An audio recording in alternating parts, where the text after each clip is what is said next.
Before asking how to become better, stronger, more disciplined, or more successful, there's a deeper question most people quietly avoid. Not because it's complicated, but because it's uncomfortable.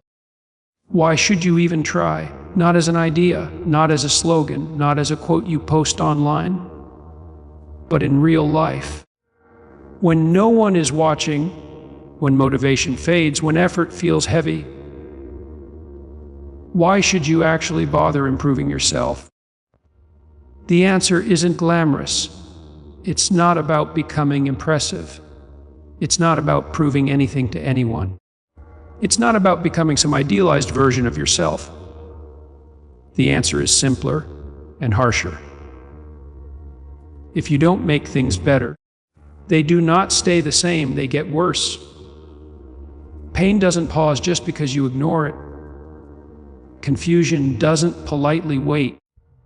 Disorder spreads quietly, then suddenly, and when it spreads, it doesn't stay contained. It leaks into your relationships. It leaks into your work. It leaks into your health. It leaks into the future you're trying not to think about. You may think you're only hurting yourself, but that's rarely true. When your life is chaotic, the people closest to you feel it first. Self-improvement isn't about ego. It's not about becoming better than others. It's not about dominance, status, or applause. It's about reducing unnecessary suffering. Because when life hurts badly enough, nobody says, "Well, this is fine. I hope this continues." Pain argues against itself. It brings with it the undeniable realization that something must change. That's why deep pain wakes people up. That's why suffering forces attention. That's why breakdowns often come before breakthroughs. So whether you consciously admit it or not, you already care. You care because pain forces you to care. Because disorder costs too much. You care because chaos eventually becomes unbearable. That's why getting your life together isn't optional forever. It's inevitable.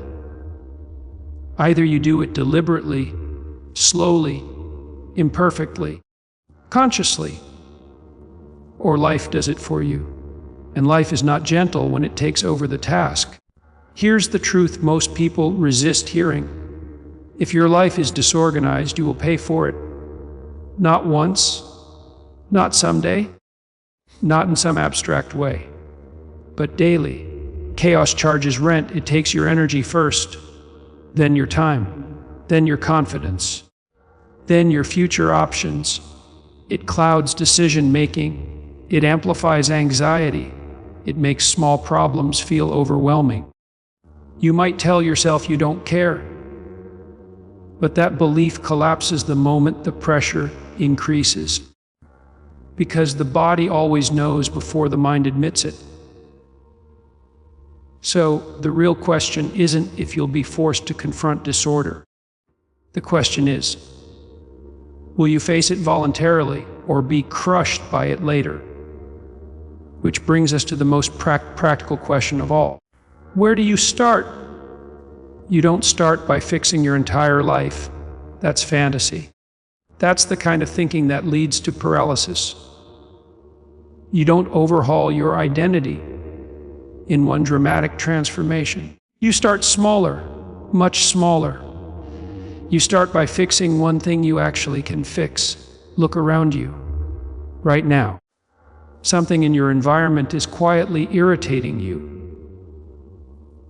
Something you've learned to ignore. Something that nags at the edge of your awareness. That thing is not random. That's your starting point. Here's a practical exercise. Sit in the room where you spend the most time. Not as a punishment, not as a judgment. Just sit there and ask yourself honestly, if I spent just 10 minutes making this space better, what would I do? Not what should you do? Not what would look impressive, what would you actually do? And something interesting happens. Your attention sharpens. You notice the clutter you've stepped around for months, the pile of papers you keep meaning to organize, the trash behind the desk you stop seeing, the cables tangled like a reflection of your mental state. Your mind already knows what's wrong. It has always known. It's been signaling quietly, and you've been postponing listening. Order doesn't emerge from grand plans. It emerges from small, deliberate corrections. One drawer, one surface, one neglected corner. Fixing space reduces mental noise, and reduced mental noise creates clarity. People dismiss small fixes as meaningless. That's a mistake. Small improvements are powerful because they create momentum. They prove that change is possible. They reduce background stress. They turn your environment from an obstacle into an ally.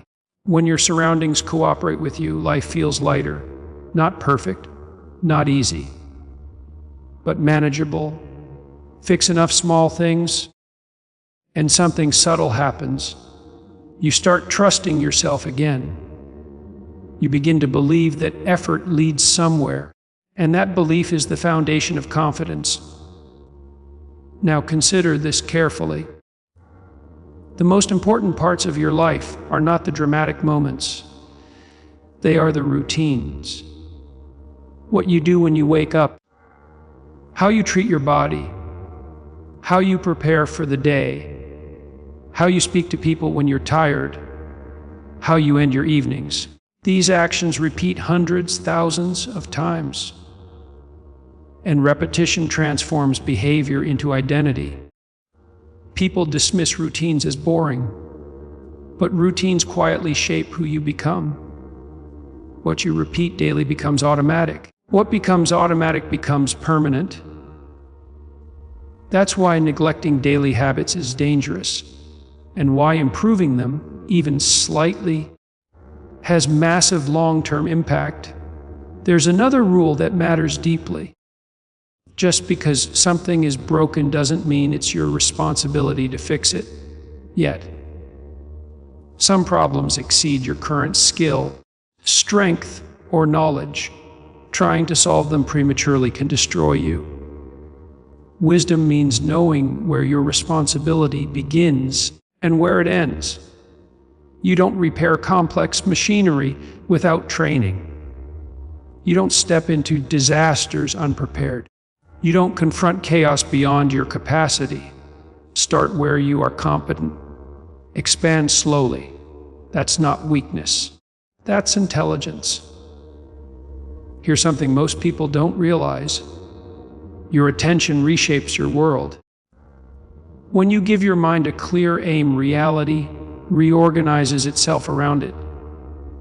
You notice opportunities you were blind to before. You detect problems earlier. Solutions reveal themselves. This isn't mystical. It's perception. You don't see everything. You see what matters to you. And what matters to you is determined by your aim. That means your aim matters more than you think. Aim only at what's wrong, and the world becomes hostile. Aim only at what you lack, and nothing feels enough. Aim only at resentment, and bitterness becomes your personality. But aim at improvement, even modest improvement, and reality shifts, not because the world changed, but because you did. Let's be honest. Not all suffering is caused by bad choices. Life is unpredictable. People get sick, accidents happen, tragedy exists, but direction still matters. A good aim doesn't eliminate hardship. It prepares you to withstand it. It gives you stability when chaos strikes.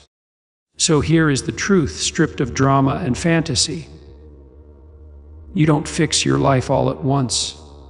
You fix what's close enough to touch. You reduce what you can reduce. You organize what you can organize. You improve what you repeat every day. And as you do that, quietly, honestly, consistently, Your life begins to align with the direction you choose. Start small. Act deliberately. Aim carefully, because the direction you aim at today is the life you will be living tomorrow.